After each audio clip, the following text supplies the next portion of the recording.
Bonjour et bienvenue dans cet épisode de Récif Captif où on va parler du retour du DIY dans le hobby de l'aquariophilie marine.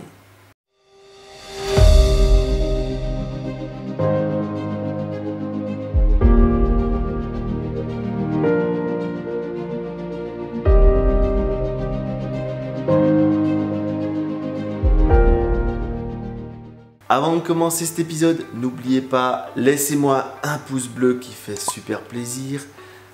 Ça montre que cet épisode vous a plu.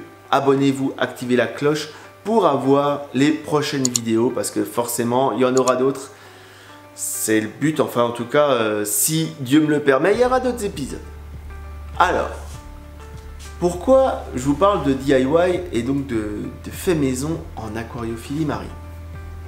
Quand j'ai débuté, j'ai énormément bricolé sur mon premier aquarium.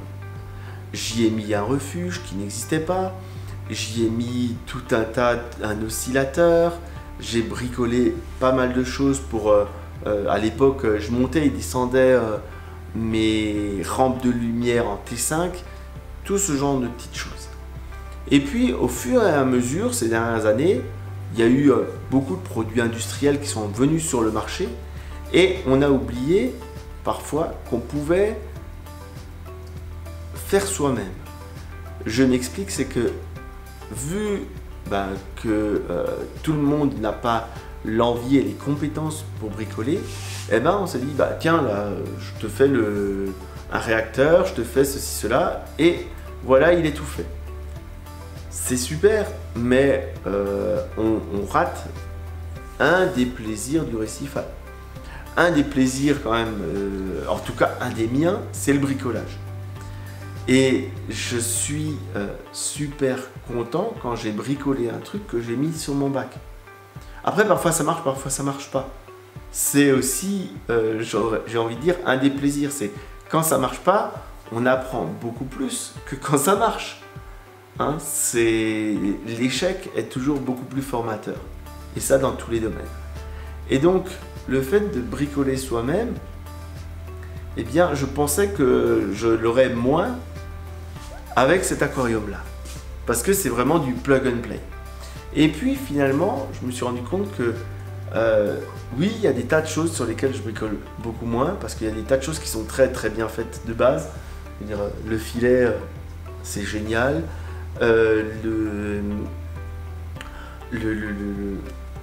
Tout le bac, la descente, tout ça, j'ai rien à toucher et c'est très bien. Mais en même temps, il y a des tas alors de petites optimisations qui peuvent venir. Et plus on avance et plus on va arriver dans du détail et des petites choses qui vont faciliter la vie. Mais forcément, moi, je ne peux pas vous montrer tous les projets en DIY qui existent. Parce que en do-it-yourself pour l'aquariophilie, on va retrouver des réacteurs pour les phytoplanctons, pour les zooplanctons, bien sûr le réacteur à Ketomorpha que beaucoup ont vu sur mon site et sur ma chaîne et ainsi de suite. On peut faire des écumeurs complets. Pour les personnes qui ont vraiment l'envie de bricoler et l'envie de gagner un peu d'argent sur certains matériels, on peut fabriquer son écumeur, c'est tout à fait réalisable. On peut se faire des pièges à poissons, des supports à micro-bagues, des pondoirs pour nos pods. Depuis l'épisode, c'est devenu super populaire. Et là, c'est un temps, je vois plein de monde qui crée des nouvelles formes, des nouveaux concepts dans cette partie-là. Et personnellement, moi, j'adore parce que d'un concept qui, moi, m'a plu, ça a popé un petit peu dans tous les sens et ça a ouvert l'imaginaire à pas mal de monde. Et là, j'ai envie de dire, n'hésitez pas, il y a des groupes d'échange à ce niveau-là. Et plus on voit de choses qui sont faites, et plus ça donne envie de faire soi-même des choses, et plus on a des gens qui ont des solutions. Parce que aujourd'hui, il n'y a rien de plus frustrant que la personne qui vous dit c'est pas possible. En fait, c'est juste qu'elle n'a peut-être pas les bons outils ou la bonne idée pour arriver à faire en sorte que ce soit possible. Mais aujourd'hui, avec nos outils actuels, avec l'ensemble des choses qu'on a à disposition, presque tout peut être fait soi-même. Hein, et que ce soit donc des meubles, des structures lourdes, ou bien des petits accessoires de nourrissage, ce genre de choses, tout peut être fait soi-même. Et je vais vous mettre dans l'article quelques groupes Facebook. N'hésitez pas, il y a des tas d'endroits où on peut échanger autour du bricolage et s'en mettre plein les yeux, plein d'idées dans la tête. Et j'ai régulièrement, pratiquement presque tous les jours, des gens qui me montrent leurs réalisations en privé parce que ils ont vu une vidéo ou autre.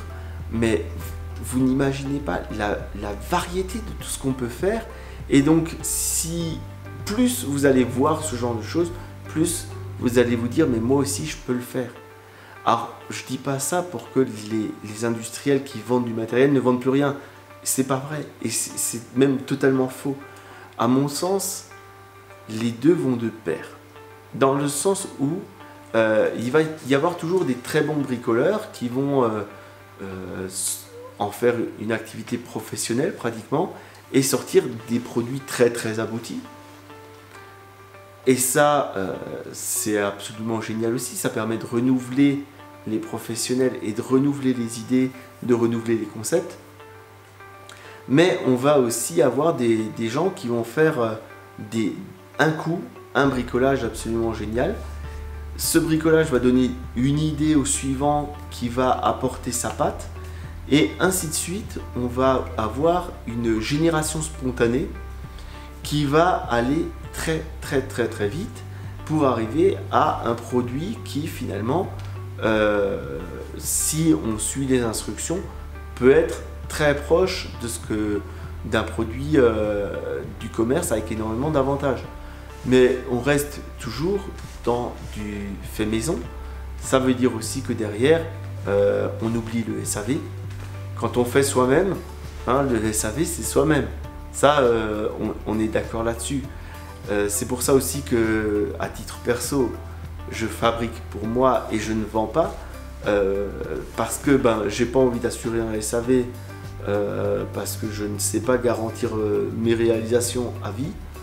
J'ai régulièrement des trucs à moi qui pètent et puis je les refais, je les améliore. Ça permet justement de les améliorer. Si je devais assurer une garantie dessus, ça me réclamerait beaucoup trop de temps et à ce moment-là, j'arrête de faire des vidéos. Ensuite, chez moi, la poste la plus proche qui est ouverte régulièrement, c'est à Tiborne. Elle est ouverte 2 heures toutes les années de bissextile. Autant dire que faire des expéditions, non, c'est quelque chose qui moi perso me gave, donc je fais pas de production. Par contre, donner des idées, partager les plans de ce que je fais, ça je sais faire. Et il y a plein de monde qui sait faire ça. Il y a plein de monde qui peut faire ça. Donc voilà, c'était juste un épisode, on va dire simple, pour vous partager la joie que j'ai de voir que le bricolage est de retour dans l'aquariophilie marine. Et c'est très captivant parce que c'est aussi comme ça que sont nées beaucoup de choses. Les techniques berlinoises à la base, à Berlin, au club aquariophile de Berlin qui l'a créé, c'est des gens qui se sont mis ensemble pour bricoler autour d'un projet. Donc il y a eu des chimistes, des biologistes et ainsi de suite qui ont réfléchi à comment toutes ces mécaniques interagissent dans le microcosme de notre aquarium pour amener de nouvelles techniques, de nouvelles méthodes, de nouvelles façons de travailler. Et je suis persuadé qu'avec les groupes actuels, on peut aller tout aussi loin, peut-être inventer le futur de l'aquariophilie. Alors, vous allez me dire, ouais, je suis encore un grand rêveur. Et c'est vrai, je suis un énorme rêveur. Mais en fait, l'avantage des rêves, c'est que un jour, ça peut devenir une réalité. Celui qui ne rêve pas, il fait rien de réel. C'est... Voilà.